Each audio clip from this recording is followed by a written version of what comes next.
我之前就是有人他就在自己的作品集里面就放了我朋友的作品，然后我就觉得这是超白痴，乱讲经历。如果你讲了说你曾经在哪边实习，我就是会打电话过去问。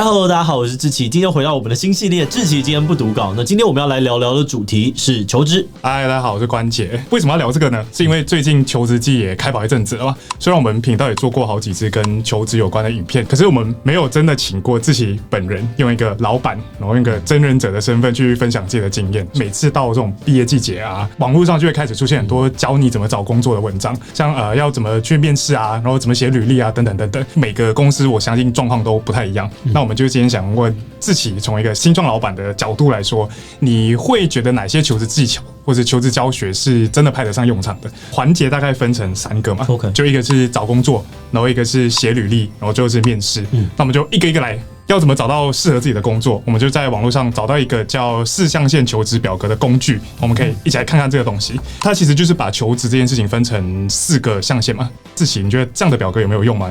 有缺一点事情是，他没有考量到自己擅长什么就是你看他是喜欢讨厌，但是求职跟追求梦想应该是不一样的。你知道求职就是有雇主的，然后通常是你擅长的事情对雇主才有价值嘛。所以我觉得应该要先划定自己擅长的范围，然后在这个范围里面呢，就是在使用这个表格，我觉得可能才会比较合理。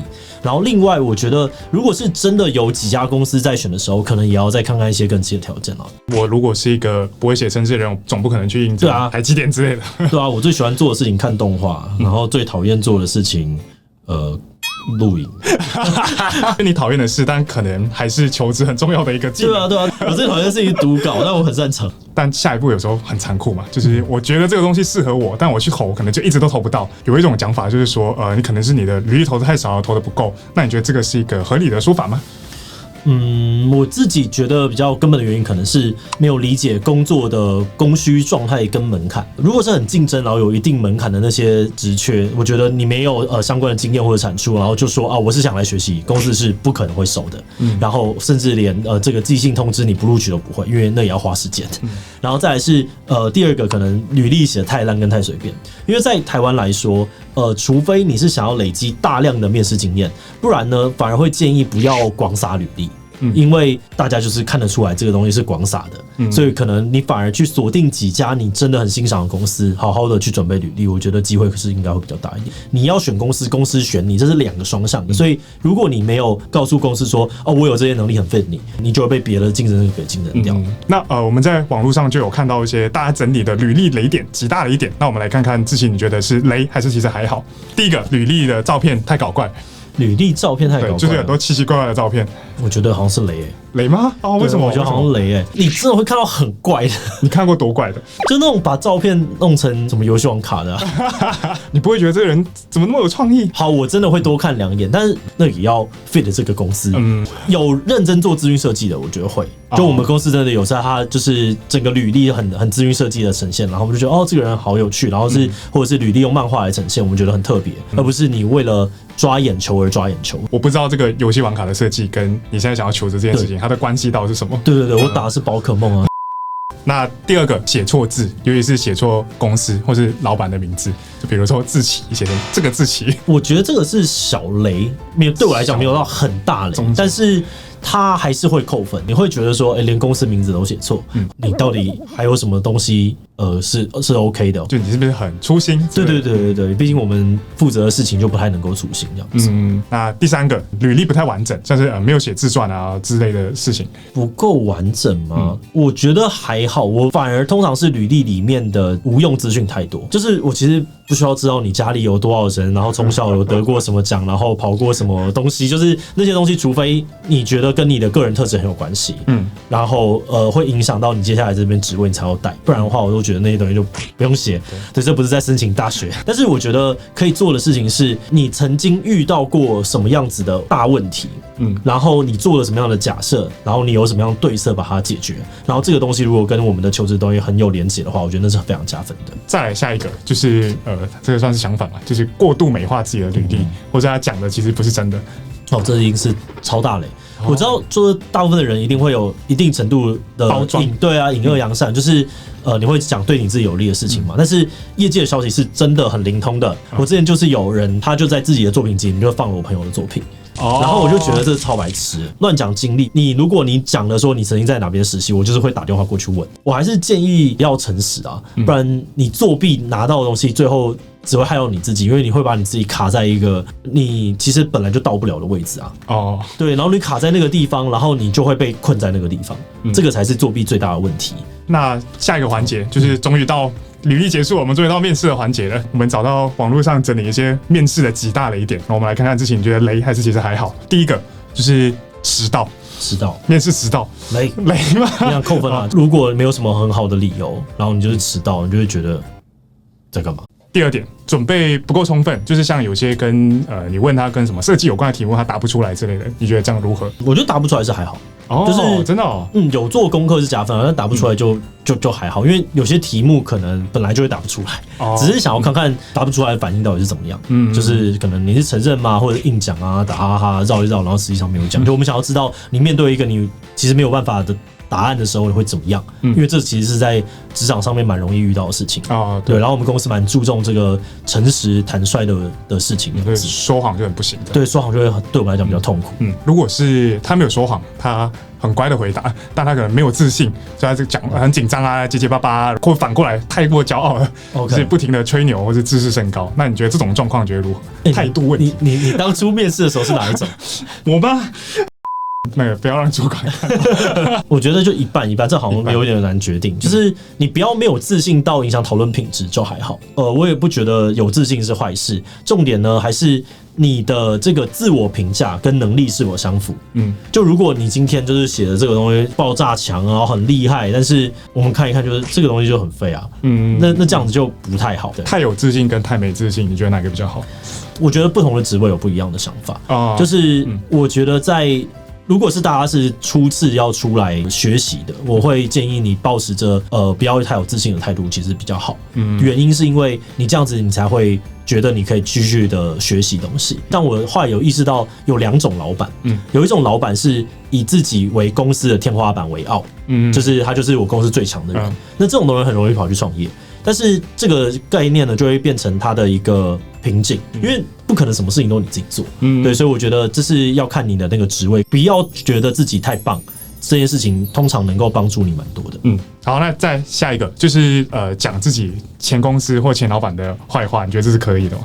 如果是坏话这样子的话，我觉得是不行的。OK。对，因为我们一定会问大家说为什么从上一份的工作离开嘛，然后毕竟离职通常呢都是会因为对前公司的人有所不满。对，那我们也会想要知道我们公司能不能满足你。坏话在我的角度就是它比较是谩骂，没有明确的逻辑。但是如果是一个好好的描述说自己遇到什么样的困境问题，然后但不会夹带太多的情绪，我觉得这件事情的话会让你的陈述看起来更加的合理。就是我能够理解你为什么不喜欢这件事情，那我可以跟你讨论说我们公司会不会遇到。最后不是都会问你有没有对我们公司有什么想法啊，有没有什么想问的那他在那个阶段他就只是在问那个福利好不好，待遇好不好，那网络上觉得很雷，那你觉得呢？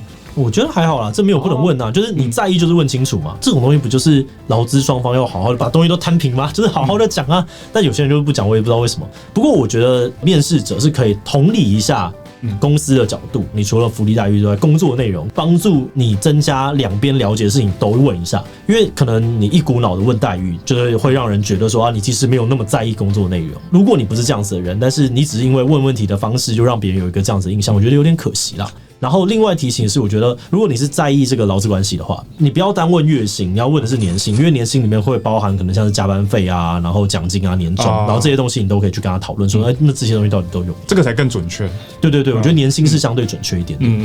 那面试的时候，老板或是 HR 他们真正想要看到的东西是什么？我觉得既然已经到面试环节的话，就是觉得你潜力可能是足够的。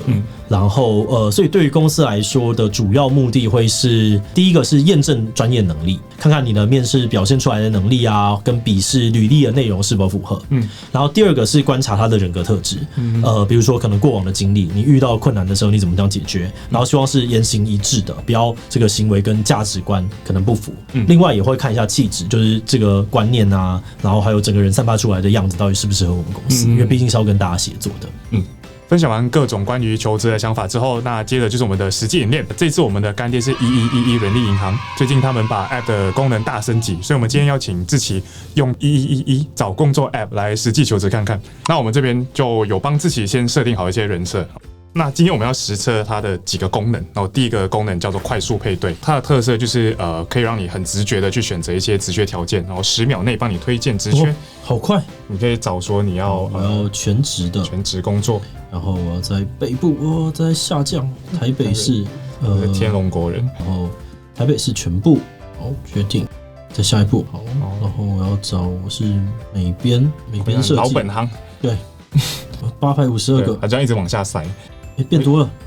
职务好，职务是我看看哦，职务应该是广告吧，美编人员，然后设计助理好了，我一开始嘛，刚开始，好，570个工作机会，然后到这里它就会出现一大排的，就是现在有的工作，然后其实真的蛮快的。对，其实这样真的是蛮快的。对。我的设定不是就不喜欢走路吗？这样子很远欸。那你应该适合在地图找工作的功能，然后就可以这个对地图找工作。好，那我设定呢？我是在这个捷运站，它可以直接选捷运站。对，选捷运站很方便。然后应该是红线在哪？淡水新线捷运双连站。然后你还可以选择说，看你要距离有多远，然后要找什么样类型的工作，它这边都可以找。对，当然是0啊，越少越好。你这个懒人，走路上班很幸福，好不好？每天不要花那么多时间在交通。它就会从这边就是会显示说，这边有哪些附近的职缺。OK， 好。我找到一个还不错的薪水，这样看起来还蛮可以的。对一个新鲜人来说，这样其实还不错。对。好，但你是新鲜人嘛，所以你要知道你的竞争对手有谁。那你要怎么知道呢？你就下面就可以滑这个叫竞争力分析，可以让你知道你跟竞争对手之间的比较。OK， 对，它就是这样。它简单来说就是让你把你的条件去跟其他有应征这个工作的人去比较，然后你就看可以有好几种嘛，一个是你的工作经验啊，对，然后你同产业的工作经验啊，然后你的同一个职务的工作经验，然后你的学历等等，学历也有对。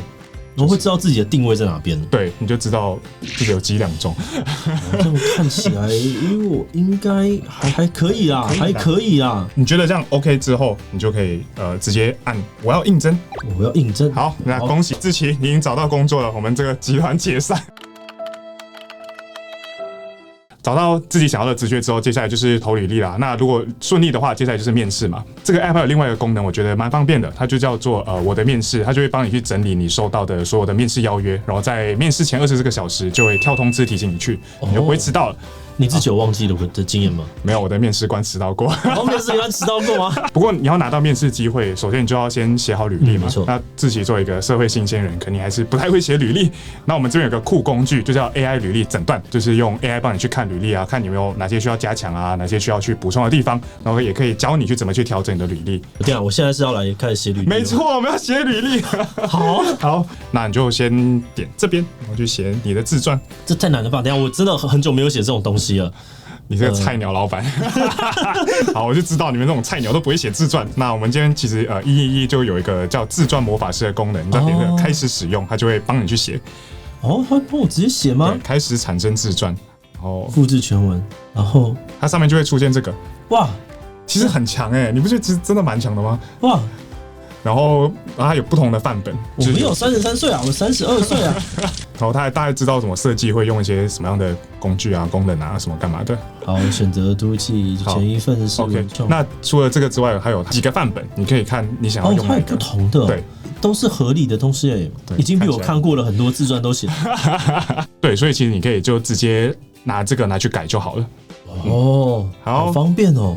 好，那打好那个之后，我们就可以到你的 AI 履历见诊的页面，然后把你的履历去送给 AI 诊断。不过其实它还有一个步骤，其实就叫你写一下你的自我推荐信，那我们刚刚已经也帮你都写好了。你看这个员工是不是很贴心？好棒啊，好棒啊！这样子看来应征到别的公司是非常 OK 的啦。那就直接按送出就好了。请员工就是为了要帮我应征上别的公司啊，听起来哪里不对？诊断，听起来超荒谬。诊断好有趣哦。我要把出社会的工作经历带出来。对，他其实会给你一些管理的自我推荐信啊，你的工作经历，然后自传要怎么写，他会给你一些建议。不够具体，不够具体。我工作经历建议再多写一点，让长要事件具体条亮点，可以增加一些执行面细节之类。我写出去我觉得这个执行层面的细节非常的重要因为这样子你才可以知道说这个专案它到底做了什么事情，然后可能他遇到一些问题，然后他有一些假设，他有一些策略，然后最后达成成果怎么样。然后在这个地方，你通常可以问出或者是看出一些他的个人特质。对，所以我觉得这个建议是非常好，是很实用，而且是有帮助的。好，那我们的实测环节就差不多到这里就结束。那我们刚刚使用的1111找工作 App 还有 AI 履历鉴检功能都是免费的那 App 的下载连结都有附在资讯栏，有兴趣的话呢，可以去下载来运用看哦。然后最后也请志祺分享一下你当老板的这几年下来有没有什么感悟，可以跟现在正在求职的人分享的。我发现很多人在求职的阶段可能不太知道自己到底要什么，然后就变成在求职的时候是抱着要讨好这个征才者啊或者是面试官的这样的心态，然后就呈现出了一个跟自己很不一样的样子。但是这样子其实你应征上了之后，就是对你或是对公司来说就会蛮辛苦的，就有点像是你知道那现在很流行的人设不一的那状态，你要维持在那边就是很痛苦。对，所以我觉得建议大家就是找工作，虽然你要一直往前看，然后很努力的去探寻，但是还是多花一点的时间厘清自己到底是一个怎样的人，然后你想要怎样的工作模式，然后再去找适合自己的公司跟工作。假设你发现自己的个性是想要准时上下班的，然后你可能也没有渴望要得到什么功成啊名就，那其实也不是不可以嘛。就是有很多很多的工作，他们都是需要这样子稳定的人的，所以你不用在求职的时候假装自己是一个有野心的人，你可以安安分分的稳定做事。我相信很多的组织其实需要这样子的人。对。那最后就是，如果你喜欢今天的影片呢，欢迎分享出去，让更多人知道征才者到底都在想些什么。此外呢，也可以点击这个地方看看求职焦虑以及毕业及失业的讨论。那么今天的这一期就到这边告一段落，我们就明晚再见喽，拜拜。